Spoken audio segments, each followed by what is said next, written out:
नमस्कार, मैं रवीश कुमार। दिल्ली हाईकोर्ट के जस्टिस यशवंत वर्मा का तबादला कर दिया गया है। इलाहाबाद हाईकोर्ट ही उनका तबादला हुआ है। इलाहाबाद हाईकोर्ट के बार संघ ने ऐलान कर दिया है कि इसके विरोध में कोर्ट का काम बंद कर देंगे। बार संघ ने आर पार की लड़ाई की घोषणा कर दी है कि तब तक काम नहीं होगा जब तक तबादले के इस आदेश को वापस नहीं लिया जाएगा। सुप्रीम कोर्ट ने अपनी प्रेस रिलीज में बताया है कि 20 और 24 मार्च को कॉलेजियम की बैठक में सिफारिश की गई कि जस्टिस वर्मा का तबादला इलाहाबाद हाई कोर्ट किया जाए। इसका मतलब तो यही हुआ कि जस्टिस यशवंत वर्मा फिर से न्यायिक कार्यों में हिस्सा ले सकेंगे। 22 मार्च की रात जब सुप्रीम कोर्ट ने आधिकारिक तौर पर दस्तावेजों को सार्वजनिक किया, तब यह भी बताया गया कि जस्टिस वर्मा को सभी प्रकार के न्यायिक कार्यों से अलग कर दिया गया है। क्या यह सवाल नहीं बनता कि जब वे दिल्ली हाई कोर्ट में न्यायिक कार्यों में हिस्सा नहीं ले सकते हैं तो 2 दिनों के भीतर इलाहाबाद हाई कोर्ट में कैसे हिस्सा ले सकते हैं? सुप्रीम कोर्ट ने जांच के लिए कमेटी बनाई है। कमेटी की रिपोर्ट अभी नहीं आई है। उससे पहले कोर्ट ने तबादला क्यों किया? इलाहाबाद हाईकोर्ट के बार संघ का दावा है कि 22 बार एसोसिएशन का उन्हें समर्थन प्राप्त है देश भर से। तो क्या हम इस तबादले को लेकर कोई बहुत बड़ी राजनीति देखने जा रहे हैं? इलाहाबाद हाईकोर्ट के बार संघ ने बहुमत से प्रस्ताव पास किया है और सुप्रीम कोर्ट प्रशासन के खिलाफ जंग का ऐलान कर दिया है। एक एक ऑर्डर का क्रिटिसिज्म ये बर्दाश्त नहीं कर पा रहे हैं। बड़ा इतना छोटा दिल है। अरे आप पे हमारा पूरा ट्रस्ट है। आप ईमानदारी के साथ हमारी बात को सुनिए, हमें गलत साबित करिए। हम कहाँ कह रहे हैं कि हम सर्वोपरि हैं? सर्वोपरि आप हैं, लेकिन हमारी बात जो है वो लॉजिकली आप कहीं सुनेंगे, उसका रीजन देंगे। 1 लाइन स्ट्रोक नोटिफिकेशन। काफी सख्त चेतावनी है, लेकिन एक जज के तबादले को लेकर बार संघ इतना उग्र क्यों है? अभी तो उन्हें दोषी भी साबित नहीं किया गया है। सुप्रीम कोर्ट प्रशासन से भी सवाल है कि जानते हुए कि इलाहाबाद हाईकोर्ट का बार संघ मोर्चा खोलकर बैठा है, उसी कोर्ट में तबादला क्यों किया गया?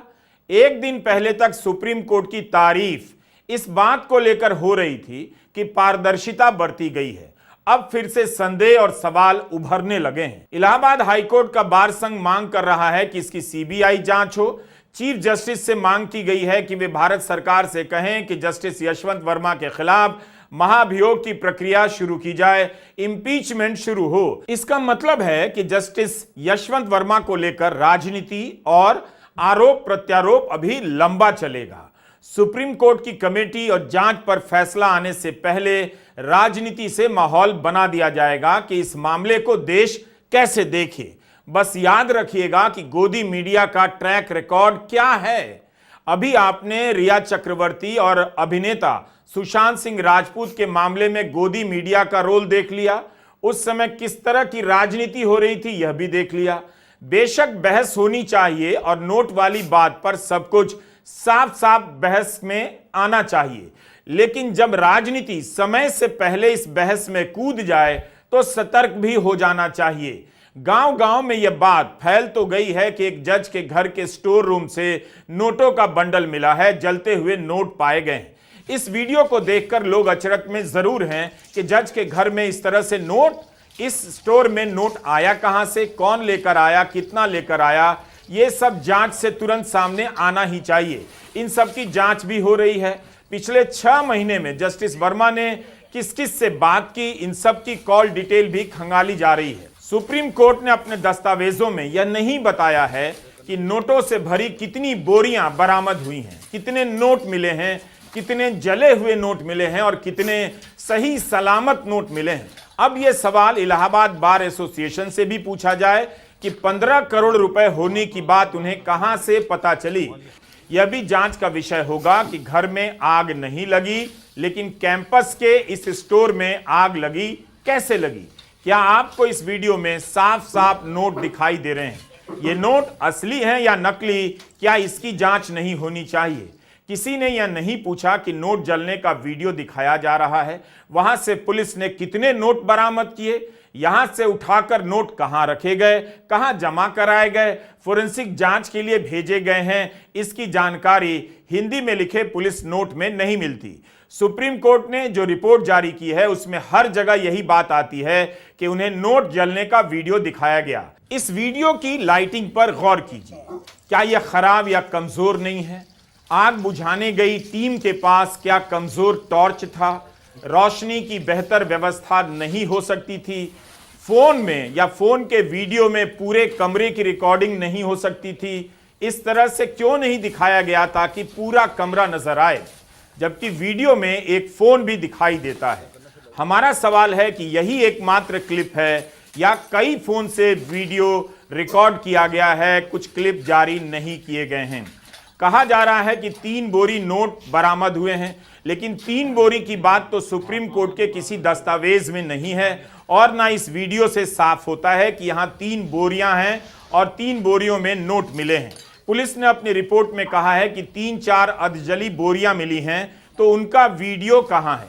क्या उन अधजली बोरियों का वीडियो बनवाकर एक साथ अपलोड नहीं किया जा सकता था? सुप्रीम कोर्ट के चीफ जस्टिस ने 3 सवाल के जवाब जस्टिस वर्मा से मांगे थे। पहला सवाल यह कि आपके बंगले के कमरे में नोट मिला, इस पर आपका क्या कहना है? एक दूसरा सवाल था जो नोट मिला उसका सोर्स क्या है? तीसरा सवाल है कि वह व्यक्ति कौन है जिसने 15 मार्च की सुबह उस कमरे से पैसा हटाया? अब जांच हो रही है तो सारी बातें सामने आ जानी चाहिए। जस्टिस वर्मा यही कहते हैं कि पूरी तरह से गलत है, उनके खिलाफ साजिश है। उन्होंने या उनके परिवार के किसी सदस्य ने उस कमरे में पैसा नहीं रखा। वह कमरा उनके घर के कैंपस का एक स्टोर रूम है। कोई स्टोर रूम में नोट क्यों रखेगा? परिवार के किसी भी सदस्य या स्टाफ ने नोट मिलने की बात नहीं कही है। उन्हें क्यों नहीं पता चला कि नोट मिला है? ना उन्हें दिखाया गया, ना ही किसी ने उन जले हुए नोटों को ले जाते हुए देखा। जस्टिस वर्मा ने अपनी सफाई में लिखा है कि जब उन्हें वीडियो दिखाया गया तो हैरान रह गए, उन्हें समझ आ गया कि बदनाम करने की साजिश है। इसी पत्र में जस्टिस वर्मा लिखते हैं कि यह जो घटना है वो पीछे की कई घटनाओं से जुड़ती है। दिसंबर 2024 में उन्हें सोशल मीडिया में बदनाम करने के लिए कई तरह की बातें चलाई गई, जिसकी जानकारी उन्होंने चीफ जस्टिस को दी थी, ये पत्र में लिखा है। जस्टिस वर्मा ने यह भी लिखा है कि जिस कमरे में आग लगी, पुलिस और फायर विभाग के लोग जाते वक्त बताकर नहीं गए कि वहां से नोट बरामद हुआ है और ना हमने जाकर वहां देखा कि नोट मिला है। मेरे स्टाफ को जले हुए नोट के अवशेष तक नहीं दिखाए गए। जस्टिस वर्मा ने कहा कि जिस कमरे में नोट मिलने की बात कही जा रही है, यह कमरा मेरे घर से थोड़ा अलग है। यह स्टोर रूम है जहां कबाड़ का सामान है, इसमें CPWD का सामान रहता है, ताला बंद नहीं रहता, कोई भी इस कमरे में आ जा सकता है। मेरे निवास और इस कमरे के बीच में एक दीवार भी है, तो यह पूरी तरह से अलग है, इसमें कोई भी जा सकता है। तो ऐसी जगह पर कोई नोट क्यों रखेगा? जहां पर मैं और मेरा परिवार निवास करते हैं उस हिस्से से कोई पैसा बरामद नहीं हुआ है। अपने पत्र में जस्टिस वर्मा ने कहा है कि कमरे को लॉक नहीं किया जाता था और जलने के बाद जो सामान बचाने लायक था उसे उनके स्टाफ ने अलग निकाल लिया और वो अभी भी उनके घर के कैंपस में मौजूद है। इसी बात को दिल्ली हाईकोर्ट के चीफ जस्टिस की रिपोर्ट में अलग तरह से लिखा गया है कि इस कमरे को लॉक रखा जाता था और आग लगने के बाद गार्ड की मौजूदगी में जले हुए और बचे हुए सामान को बाहर निकाला गया।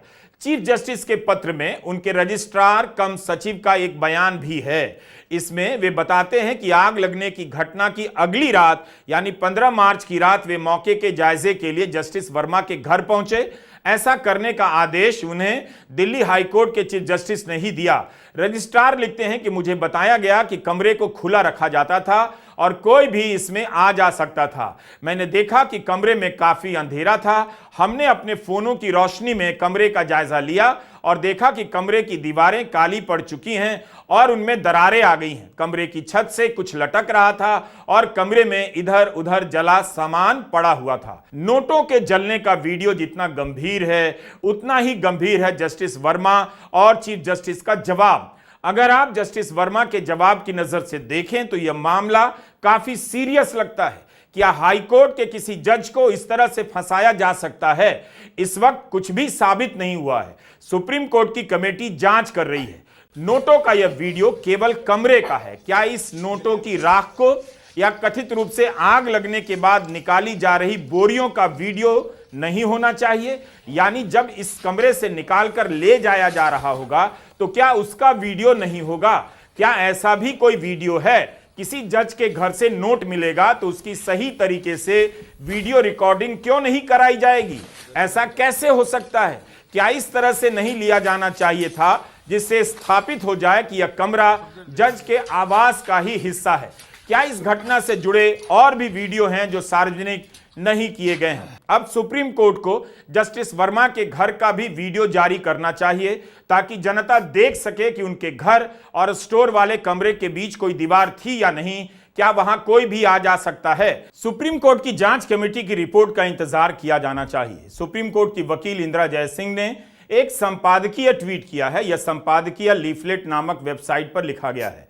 इसमें 10 सवाल उठाए गए हैं। अगर कोई नकदी थी तो वह कब और किसके द्वारा स्टोर में लाकर रखी गई? यह नकदी किसकी है? दिल्ली पुलिस ने भारतीय न्याय संहिता की धारा 326 के तहत आगजनी का मामला क्यों दर्ज नहीं किया, जिससे यह पता चल सके कि यह आग जानबूझकर लगाई गई थी या किसी शॉर्ट सर्किट जैसी दुर्घटना के चलते लगी थी। 15 मार्च 2025 की सुबह अगर कोई जले हुए नोट या सामग्री थे तो उन्हें किसने हटाया? अगर नोट बरामद हुए तो उन्हें जस्टिस वर्मा के परिवारजनों को क्यों नहीं दिखाया गया जैसा उनका दावा है?